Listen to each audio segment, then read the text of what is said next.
For teacher के YouTube channel पर आप सभी का हार्दिक स्वागत है। आज के इस वीडियो में हम मध्य प्रदेश सामान्य ज्ञान के 15 अति महत्वपूर्ण प्रश्नों को हल कर रहे हैं और ये इसका 16वां भाग है। चलिए आज के इस वीडियो को शुरू करते हैं। ये वीडियो बहुत ही महत्वपूर्ण होने वाला है और इसके सारे प्रश्न बहुत ही इंपॉर्टेंट है, तो वीडियो को अंत तक अवश्य देखिए। चलिए बढ़ते हैं प्रश्न नंबर 1 की ओर। प्रश्न नंबर 1 है, मध्य प्रदेश में विधानसभा सीटों की संख्या है। अभी मध्य प्रदेश में विधानसभा के चुनाव हुए हैं, तो मध्य प्रदेश में विधानसभा सीटों की संख्या इसमें पूछी गई है। ऑप्शन है 230, 232, 225, 216। तो मध्य प्रदेश में जो विधानसभा सीटों की संख्या है वो है 230। ऑप्शन ए इस प्रश्न का एकदम सही उत्तर हो जाएगा। आगे बढ़ते हैं क्वेश्चन नंबर 2 की ओर। क्वेश्चन नंबर 2 में हमसे बोला गया है, मध्य प्रदेश की एकमात्र महिला राज्यपाल कौन थी? फातिमा बीबी, सरला ग्रेवाल, सरोजनी नायडू या रमा देवी? तो मध्य प्रदेश की एकमात्र महिला राज्यपाल कौन थी? तो इसका करेक्ट आंसर हो जाएगा सरला ग्रेवाल। ऑप्शन बी इस प्रश्न का एकदम करेक्ट आंसर हो जाएगा। इनका जन्म कब हुआ था? तो इनका जन्म हुआ था 4 अक्टूबर को। ये भी अपने को याद रखना है। सरला ग्रेवाल का जन्म कब हुआ था? तो 4 अक्टूबर को हुआ था। आगे बढ़ते हैं क्वेश्चन नंबर 3 की ओर। मध्य प्रदेश की विधानसभा से पहले या प्रथम सभापति कौन थे? पंडित कुंजीलाल दुबे, तेजलाल टेम्भरे, सी है गुलशेर अहमद और डी है श्रीनिवास तिवारी। तो मध्य प्रदेश की विधानसभा से प्रथम सभापति कौन थे? तो इसका करेक्ट आंसर हो जाएगा पंडित कुंजीलाल दुबे। ऑप्शन ए इस प्रश्न का एकदम सही उत्तर हो जाएगा। ठीक है, अब इनका जन्म कब हुआ था? तो इनका जन्म हुआ था 19 मार्च 1896 को इनका जन्म हुआ था। ये बात भी अपने को याद रखना है। ठीक है, चलिए आगे बढ़ते हैं क्वेश्चन नंबर 4 की ओर। सुशासन दिवस किसके जन्म दिवस पर मनाया जाता है? सर्वपल्ली राधाकृष्णन, जवाहरलाल नेहरू, अटल बिहारी वाजपेयी या नरेंद्र मोदी? तो सुशासन दिवस किसके जन्म दिवस पर मनाया जाता है? प्रश्न में ये पूछा गया है। जल्दी से बताइए, अगर आपको इसका आंसर आता है तो कमेंट करके अवश्य बताइए। चलिए इसका आंसर देखते हैं। सुशासन दिवस जो है वो मध्य प्रदेश सुशासन दिवस जो मनाया जाता है वो अटल बिहारी वाजपेयी जी के जन्मदिन पर मनाया जाता है। ऑप्शन सी इस प्रश्न का एकदम करेक्ट आंसर हो जाएगा। अब इनका जन्म कब हुआ था? तो 25 दिसंबर 1925 25 दिसंबर 1925 को ग्वालियर में इनका जन्म हुआ था। कहाँ हुआ था ये भी आपने को याद रखना है। तो ये हुआ था ग्वालियर में। ठीक है, कब हुआ था? 25 दिसंबर 1925 को। इतनी इंफॉर्मेशन अपने को पता होना चाहिए। चलिए आगे बढ़ते हैं प्रश्न नंबर 5 की ओर। मध्य प्रदेश का पहला नगर निगम है जबलपुर, भोपाल, इंदौर या ग्वालियर? तो मध्य प्रदेश का पहला नगर निगम कौन सा शहर है? तो इसका करेक्ट आंसर हो जाएगा मध्य प्रदेश का पहला नगर निगम जो है वो है जबलपुर। ऑप्शन ए इस प्रश्न का एकदम सही उत्तर हो जाएगा। और कब? इसका सन भी अपने को याद रखना है, 1864 में। कब नगर निगम बना था ये? 1864 में पहला मध्य प्रदेश का नगर निगम बना था जबलपुर। राइट। प्रश्न नंबर 6, मध्य प्रदेश में कितने नगर निगम है? 13, 14, 15 या 16? तो मध्य प्रदेश में नगर निगमों की जो संख्या है वो कितनी है? तो इसका करेक्ट आंसर हो जाएगा 16। ऑप्शन डी इसका एकदम सही उत्तर हो जाएगा। कौन कौन से है तो ये भी आप लिख लीजिए। पहला है बुरहानपुर। दूसरा नंबर पे आ जाएगा आपका रतलाम। तीसरा नंबर आ जाएगा आपका खंडवा। चौथा नंबर आ जाएगा आपका नगर निगम में उज्जैन।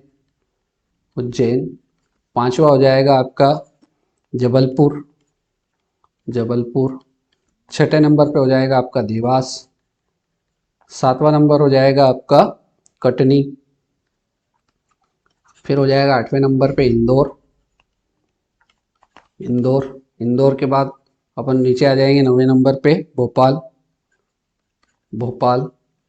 10वां नंबर आ जाएगा आपका सागर।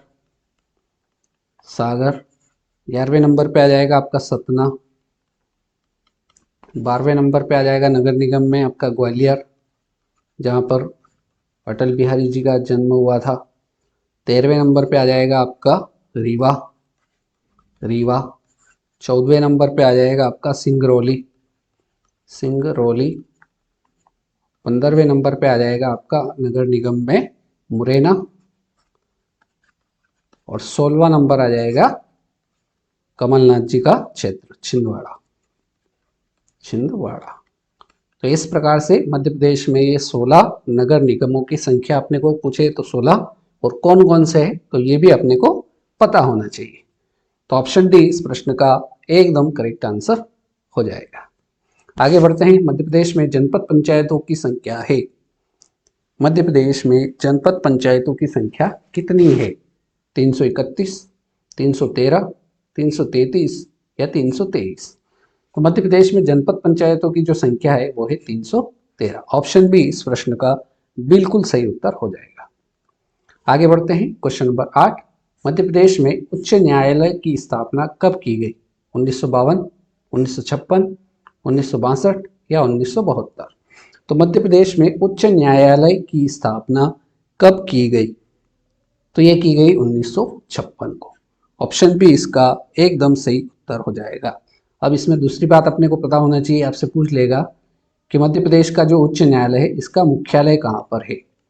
तो मुख्यालय अपना आ जाएगा जबलपुर। कहाँ है मुख्यालय? जबलपुर में है। और इसकी जो स्थापना हुई थी 1956 में, ये हुई थी अनुच्छेद 214 के तहत। कौन से अनुच्छेद के तहत हुई थी?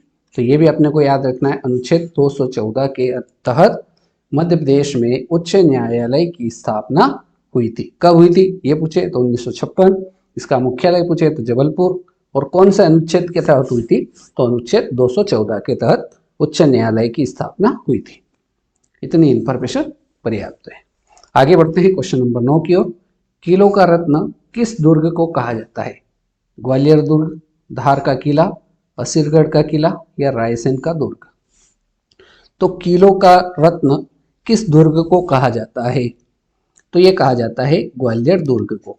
ऑप्शन ए इस प्रश्न का एकदम सही उत्तर हो जाएगा। राइट।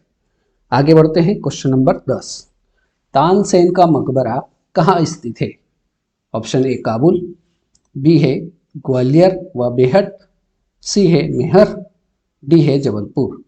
तो हमसे पूछा गया है तानसेन का मकबरा कहाँ स्थित है? जल्दी से बताइए। तो जो तानसेन का मकबरा है वो है ग्वालियर व बेहड़ में स्थित है। ऑप्शन बी इस प्रश्न का एकदम सही उत्तर हो जाएगा। अब इसमें बहुत सारे प्रश्न पूछते हैं, तानसेन से रिलेटेड कोई ना कोई प्रश्न परीक्षा में निश्चित रूप से पूछा जाता है। तो तानसेन समारोह कहाँ आयोजित होता है? तो पहला प्रश्न इसमें बन जाएगा, तानसेन समारोह जो आयोजित होता है वो होता है ग्वालियर में। कहाँ होता है?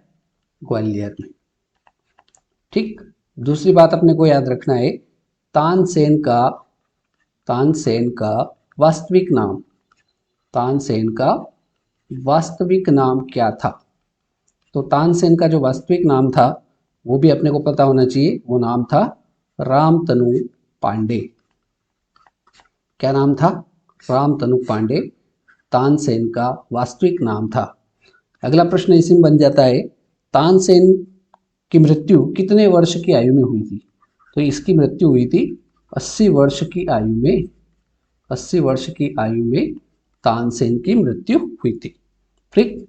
तो ये अपने को पता होना चाहिए। आगे बढ़ते हैं। बहुत ही सिंपल क्वेश्चन, उज्जैन का प्राचीन नाम क्या था?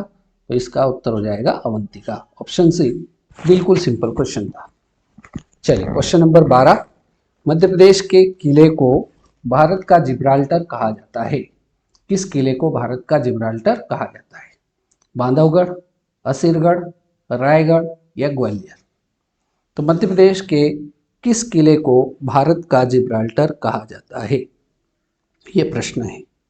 तो ये है आपका ग्वालियर। ऑप्शन डी इस प्रश्न का एकदम सही उत्तर हो जाएगा। ठीक है। आगे बढ़ते हैं क्वेश्चन नंबर 13 की ओर। मध्य प्रदेश में सांची स्तूप का निर्माण किस शताब्दी में हुआ था? तीसरी शताब्दी में, चौथी शताब्दी में, दूसरी शताब्दी में या पहली शताब्दी में? तो मध्य प्रदेश में जो सांची स्तूप का निर्माण हुआ था वो किस शताब्दी में हुआ था? तो ये हुआ था आपका तीसरी शताब्दी में। ऑप्शन ए इसका एकदम सही उत्तर हो जाएगा। अब ये पूछा जाता है सांची का जो स्तूप है ये कौन से जिले में स्थित है? जिला पूछ लिया जाता है, तो जिला आपको याद रखना है रायसेन जिले में है। ठीक है, इसका निर्माण किसने करवाया था? तो सम्राट अशोक ने इसका निर्माण करवाया था। ये दोनों इंफॉर्मेशन इस प्रश्न में पूछी जा सकती है। चलिए आगे बढ़ते हैं। क्वेश्चन नंबर 14, पंचमढ़ी किस जिले में स्थित है? छिंदवाड़ा, बैतूल, होशंगाबाद या नरसिंहपुर? तो पंचमढ़ी किस जिले में स्थित है? तो इसका सही उत्तर हो जाएगा होशंगाबाद। ऑप्शन सी इस प्रश्न का एकदम सही उत्तर हो जाएगा। ठीक है, चल पंचमढ़ी एक और भी पूछा जा सकता है, हिल स्टेशन कौन, हिल स्टेशन किसे कहा जाता है? तो पंचमढ़ी को ही हिल स्टेशन कहा जाता है। ठीक है, और प्रदेश की सबसे ऊंची जो पर्वत चोटी जो है जिसका नाम है धूपगढ़, वो भी कहाँ पर है? पंचमढ़ी में भी। वो भी कहाँ है? पंचमढ़ी में। ये भी अपने को याद रखना है। अब आगे बढ़ते हैं। आज की इस वीडियो का हमारा अंतिम प्रश्न है, प्रश्न नंबर 15, अमरकंटक की प्रसिद्धि का कारण क्या है? पहाड़ी शेरगाह, ये तो नहीं हो सकता। वन जीव अभ्यारण्य, ये भी इसकी प्रसिद्धि का कारण नहीं है। महेश्वर मंदिर, ये भी प्रसिद्धि का कारण अमरकंटक का नहीं है। तो नर्मदा नदी का उद्गम स्थल अमरकंटक में है, इस कारण से अमरकंटक की प्रसिद्धि है। तो ऑप्शन डी इस प्रश्न का एकदम सही उत्तर हो जाएगा। अब यहाँ बात नर्मदा नदी की हुई है, तो नर्मदा नदी को मध्य प्रदेश की जीवन रेखा भी कहा जाता है। ये इस प्रश्न में अपने को याद रखना है। ठीक है, तो इस प्रकार से आज के इस वीडियो में हमने मध्य प्रदेश सामान्य ज्ञान के 15 महत्वपूर्ण प्रश्नों को हल किया। उम्मीद करता हूँ वीडियो अच्छा लगा होगा। मिलते हैं नए वीडियो में ऐसे ही नए प्रश्नों के साथ। जय हिंद, जय भारत।